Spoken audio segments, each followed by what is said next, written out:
Oke, malam guys, welcome back to my channel Hingkua Kingdom. Kali ini aku nggak bakal tampilin video traveling, tapi ini ada kaitannya juga dengan traveling sih. Sekedar sharing aja sih untuk video kali ini. Mungkin teman-teman juga pernah merasakan ini. Jadi aku punya pengalaman ketika melakukan traveling itu kupingku itu berasa kayak kemasuk air. Jadi kalau misalnya kamu naik gunung,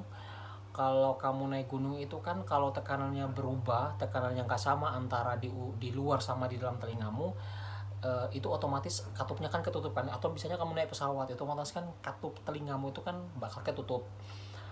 Nah sama juga yang aku rasakan waktu itu. Jadi pertama itu ngerasa cuman ketutup bagian kanan aja gitu loh. Tapi setelah aku pikir itu kan ya paling cuman biasa gitu kan, beberapa kali juga terjadi seperti itu dan bakal kebuka sendiri sekitar 3 hari 4 hari itu bakal kebuka sendiri gitu kan. Tapi ternyata sampai 1 minggu 2 minggu itu nggak kebuka gitu loh, itu katupnya itu nggak kebuka. Jadi kamu ngerasa, atau aku tuh ngerasa bicara itu kayak pakai suara dalam gitu loh, kedengaran semua di dalam gitu loh. Dan minggu pertama minggu kedua itu masih bagian kanan, dan akhirnya setelah beberapa udah mau 1 bulan itu justru sebelahnya juga ikut gitu loh, ketutup juga gitu. Dan awal-awal itu nggak terlalu ganggu gitu loh, tapi kalau udah 1 bulan kayak gitu terus itu pasti keganggu gitu kan.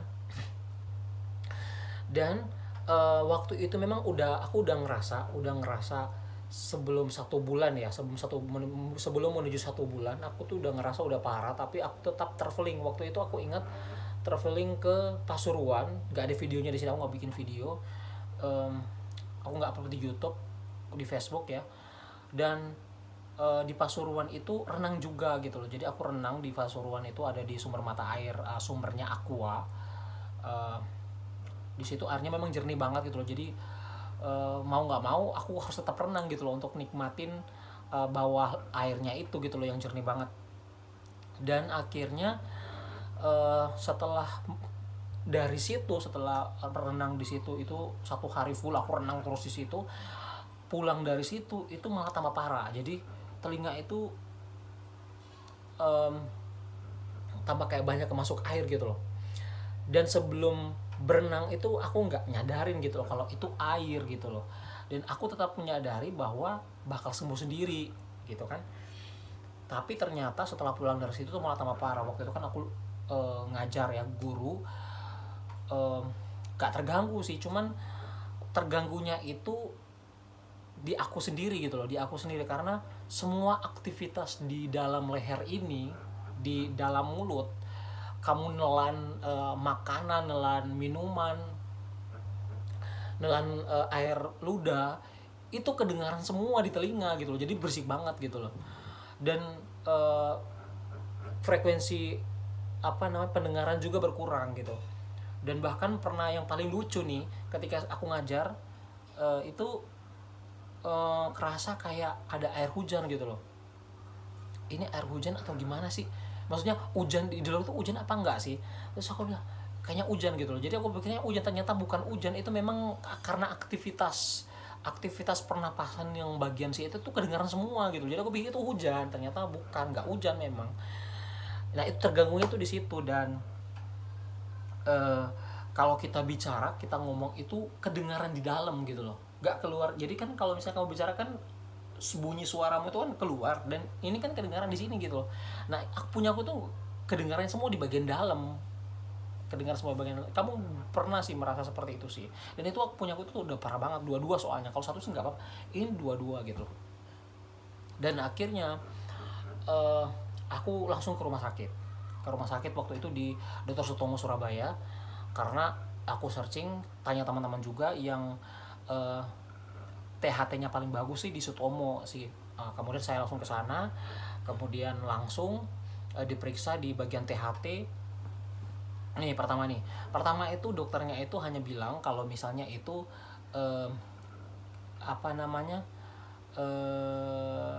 bukan infeksi gitu loh, bukan infeksi, cuman kayak apa ya dulu itu dia bilang, intinya itu em, dia cuman kasih obat apa namanya, tetes.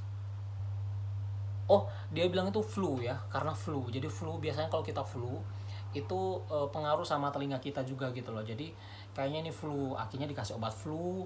Kemudian ada obat yang bukan obat flu yang di tempat-tempat Indomaret atau bukan ya, obat flu khusus sih, nggak tahu itu obat apa. Akhirnya dikasih, terus aku minum.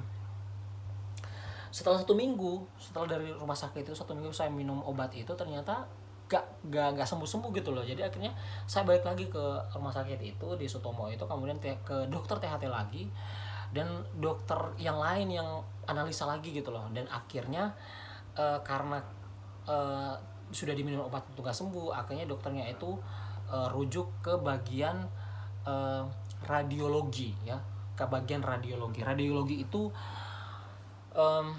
lab khusus untuk memeriksa apakah pendengaran kita itu masih berfungsi dengan baik atau tidak. Kemudian saya langsung ke radiologi, dirujuk ke radiologi itu dan ditangani langsung sama dokter. Waktu itu dokternya masih muda sih, kemudian dia tes semua pendengaran itu, ada sekitar, ada kalau nggak salah itu ada 3 step kalau nggak salah ya. Jadi di telinga apa namanya, kepalaku tuh dipasang alat gini di sini, terus habis itu di gini kayak apa, kayak earphone gitu ya, terus kemudian didengarkan bunyi frekuensinya sekian sekian sekian, itu dilihat apakah masih pendengaran saya itu masih berfungsi dengan baik, apakah masih normal atau enggak. Kemudian telinga kita sampai dimasukin alat, kemudian dikasih frekuensi juga, dan ternyata hasilnya itu diperiksa pertama kali itu hasilnya itu gak terlalu signifikan, jadi normal tapi turun dikit aja gitu loh. Jadi pendengaran gue masih normal gitu. Dan akhirnya waktu itu si dokter yang radiologi tadi ini, dia menganalisa lagi dan katanya sih menurut dia juga ini karena flu. Akhirnya dari dokter radiologi di dokter Sutomo itu memberikan resep obat lagi, obat flu lagi, tapi obat yang berbeda gitu. Aku nggak tahu bedanya apa dengan obat flu yang pertama kali tadi itu kan. Dikasih obat flu, tapi yang ini ada obat flu 2 macam kalau nggak salah. Kemudian ada 1 obat spray. Jadi kita jadi harus spray di hidung, seret gitu kan. Kemudian setelah itu pulanglah saya. Kemudian pulang, setelah itu 1 minggu lagi, saya tunggu 1 minggu. 1 minggu udah rutin minum obat, kemudian 1 minggu minum obat, kemudian ternyata 1 minggu itu nggak ada perubahan gitu loh, nggak kebuka-buka itu masih begitu terus gitu loh. Akhirnya saya datang lagi tuh di 1 minggu lagi saya datang lagi, dan waktu itu di dokter yang radiologi, dan dokternya sama yang kemarin 1 minggu itu. Ternyata dia juga bingung gitu loh, ini kenapa sih.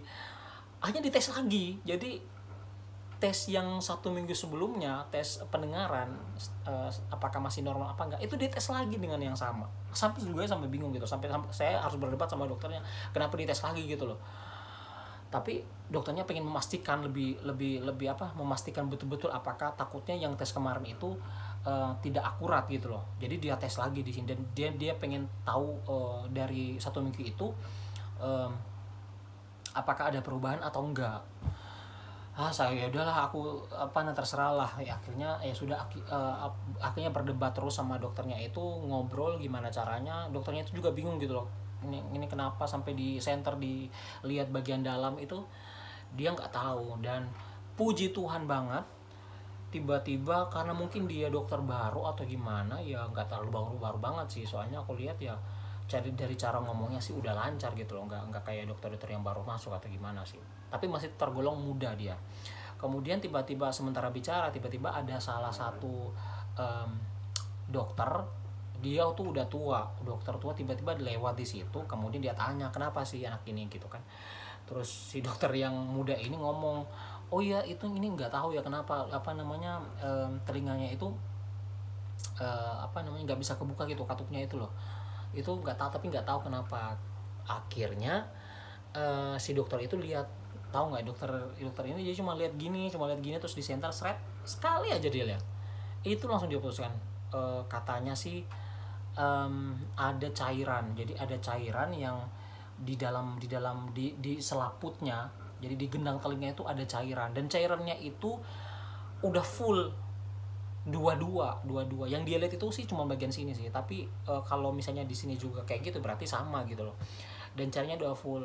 Dan si dokter tadi itu menjelaskan kenapa dia nggak bisa lihat cairan tadi itu, karena cairan tadi itu sudah full. Nah, mereka diajarkan di kampus, mereka diajarkan di pendidikannya mereka untuk bisa melihat apakah ada cairan itu ada batasan antara misalnya di genang telinga ya, itu mereka bisa lihat perbedaan yang mana yang tergenang air sama mana yang tidak tergenang air. Jadi ada perbedaan warna di situ.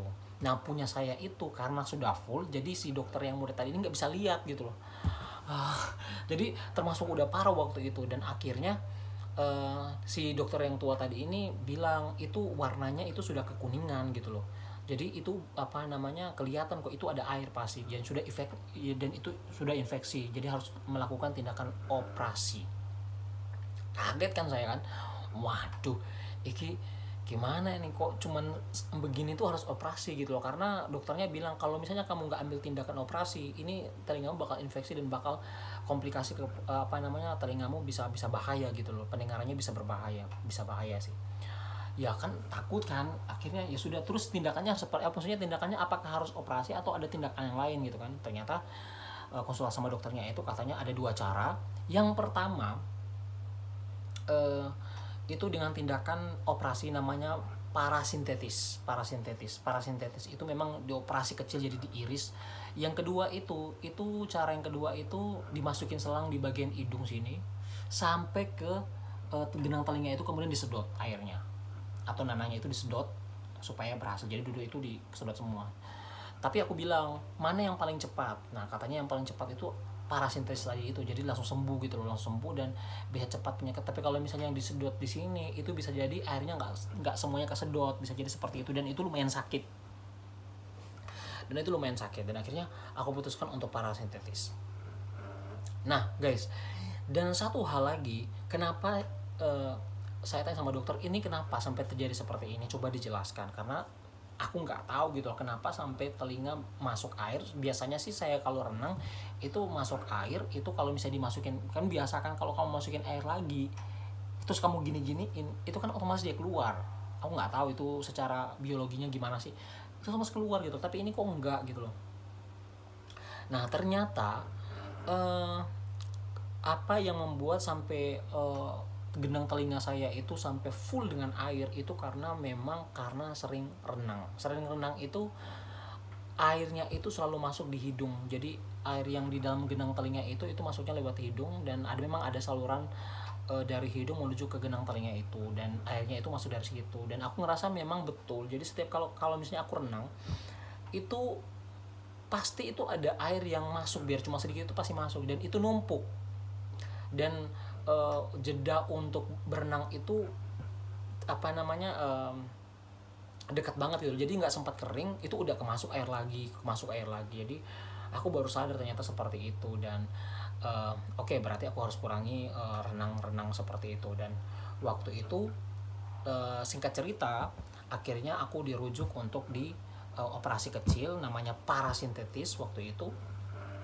Ya sudah, akhirnya aku buat jadwal, dan singkat cerita juga datang langsung dan dioperasi. Operasinya ini ceritanya gini, waktu dioperasi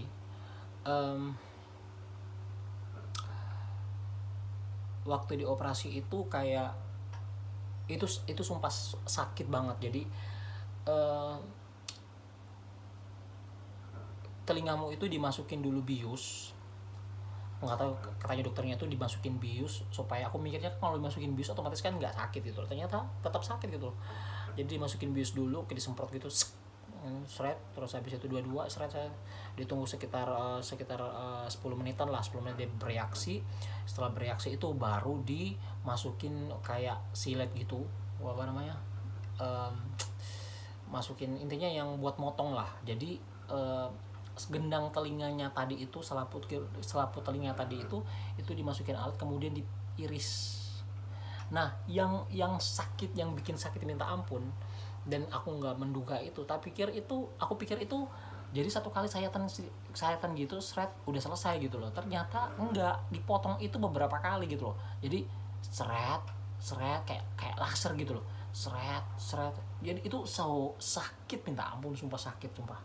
Jadi teman-teman kalau misalnya renang itu jangan setiap hari renang deh. Kalau misalnya kamu pun renang itu harus pakai apa namanya, kalau kamu itu bisa pakai apa, pakai kan sekarang itu ada tuh yang dijual untuk penutup hidung atau buat renang itu ada sekarang.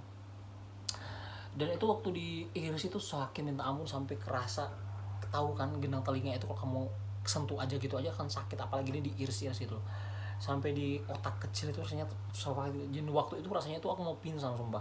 Jadi kayak benar-benar sampai ke ubun-ubun gitu, sampai ada 3 dokter yang harus nahan gitu loh supaya jangan sampai gerak gitu loh. Kalau gerak kan bisa bahaya gitu loh. Dan setelah disayat selesai itu kemudian disedot pakai kompresor, tapi kompresornya itu kecil ya, dimasukin kayak kecil gitu, dimasukin kemudian disedot lagi airnya. Itu juga sakit minta ampun sumpah. Disedot beberapa kali, itu mungkin cuma sekali gitu, tapi beberapa kali gitu, seret gitu. Tapi ternyata benar, jadi setelah disedot itu langsung normal gitu loh, lalu jadi normal seperti biasa gitu loh. Dan sebelahnya juga seperti itu. Dan sekarang pertanyaannya, terus tadi tuh apa namanya, selaput tadi itu yang diiris itu sembuhnya ya apa itu, atau dijahit lagi tuh enggak? Ternyata selaput di genang telinga itu ternyata dia bisa sembuh sendiri. Dan waktu penyembuhannya itu bisa sampai 1 bulan. Waktu itu aku nggak berani sama sekali untuk mandi karena takut kemasuk air kan.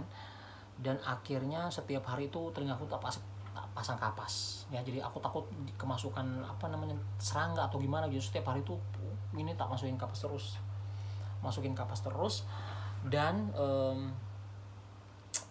waktu itu sehari itu setelah operasi itu langsung kan bisa keluar kan, cuman telinga. Habis itu besoknya itu keluar darah. Jadi besoknya itu keluar darah, tapi bagian sini enggak keluar darah, karena di sini yang parah sih, keluar darah. Tapi nggak sakit gitu loh. Jadi aku cuma bersihin biasa gitu, di luar bagian ini bersihin biasa. Terus belusahnya ternyata darahnya itu jadi nanah, nggak tahu kenapa. Tapi aku konsultasi sama dokternya, katanya nggak apa-apa, pokoknya nanah itu dibersihin aja. Akhirnya dibersihin gitu, tapi setelah itu nanahnya udah nggak keluar lagi gitu. Setelah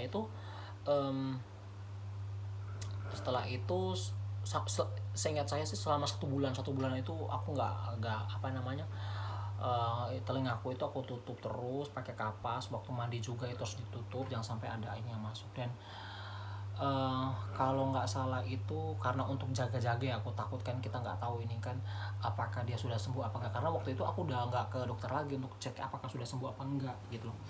Jadi aku nunggu sampai 2 bulan 3 bulan, nggak usah 2 bulan 3 bulan lah, baru benar-benar aku coba gitu loh di bak mandi gitu loh, untuk aku nyoba sendiri untuk apa namanya, kepalaku tuh aku masukin dalam bak mandi, tak gituin, terus coba untuk apa namanya, rasain apa namanya airnya waktu masuk itu gimana gitu loh. Ternyata puji Tuhannya udah normal bro. Jadi ya sudah, akhirnya berani lagi untuk traveling. Tapi aku udah ngurangin untuk traveling yang kayak berenang, itu udah ngurangin. Dan bedanya dulu itu kan, kalau misalnya kamu sebelum dioperasi itu, kalau aku nyelam itu bisa sampai dalam. Nah, sekarang itu nggak berani sampai dalam, itu nggak berani. Jadi paling cuman ya setengah meter gitu, jadi nggak sampai ke dasar gitu, nggak berani. Soalnya kan nggak tahu ya apa namanya, udah berubah gitu loh, udah beda. Jadi kayak sakit gitu kalau misalnya terlalu dalam, itu sakit, tekanannya itu terlalu besar, jadi kayak sakit, jadi nggak berani. Jadi cukup di atas aja itu loh, lumayan lah, nggak apa-apa lah, daripada terjadi apa-apa kan, mendingan jangan, dihindari aja. Jadi teman-teman kalau misalnya berenang dan sering kali berenang itu, kalau bisa sih pakai itu aja deh, pakai apa namanya, pakai penjepit hidung waktu renang, supaya nggak terlalu banyak air yang masuk. Bisa nggak apa-apa air itu masuk, tapi biarin dia kering dulu. Jadi biarkan dia kering baru berenang lagi gitu. Tapi kalau misalnya tiap hari renang, atau satu minggu renang, minggu berikutnya kamu renang lagi, ya itu berpotensi berbahaya sih menurut saya, yang saya alami sih. Makanya sekarang saya ngurangin untuk renang pun saya cuma di bagian-bagian permukaan, dan paling 1 minggu 1 kali. Dan itu udah beli ini apa namanya, penjepit hidung supaya lebih aman. Oke guys, dan untuk biaya waktu itu operasi lumayan murah sih, nggak terlalu mahal banget. Operasi parasintesis itu cuma berapa, cuma 600.000 nggak salah ya, tapi sakitnya itu minta ampun. Aduh. Dan untungnya sih dokter Sutomo itu untungnya itu baik-baik gitu loh, mereka tangani dengan baik. Dan hati-hati juga pesan saya ya, kalau misalnya kalian berobat itu banyak dokter yang praktek ya, jadi sempat bersitegang juga dengan saya waktu di parasintesis itu si dokter yang senior itu minta sama dokter muda ini yang saya lihat seragamnya itu masih dokter praktek untuk coba untuk sayat gitu loh. Sampai waktu itu saya benar-benar marah gitu loh, karena ini sakit gitu loh, kalau misalnya dibuat praktek seperti itu jangan gitu. Akhirnya karena aku udah marah, akhirnya ya udah dia cuma kasih bius aja, tapi yang potong itu yang earship tadi itu dokter yang udah senior tadi itu. Oke guys, jadi teman-teman traveling, kalau misalnya traveling tetap jaga kesehatan, tetap safety, supaya buah dari traveling itu bukan sakit tapi pengalaman yang seru. Tapi ini juga ya jadi contoh sih buat teman-teman supaya bisa lebih hati-hati lagi. Oke, mungkin cuman itu aja sih yang aku mau sharing selama ini travelingku, dan kedepannya ini bakal aku sharing lagi beberapa pengalaman yang unik-unik dari traveling yang selama ini. Oke, guys. Dan teman-teman jangan lupa ya, tekan tombol subscribe dan juga like dan juga komen, karena subscribe itu masih gratis ya. Oke, thank you sudah nonton video sharing kali ini. Bye bye.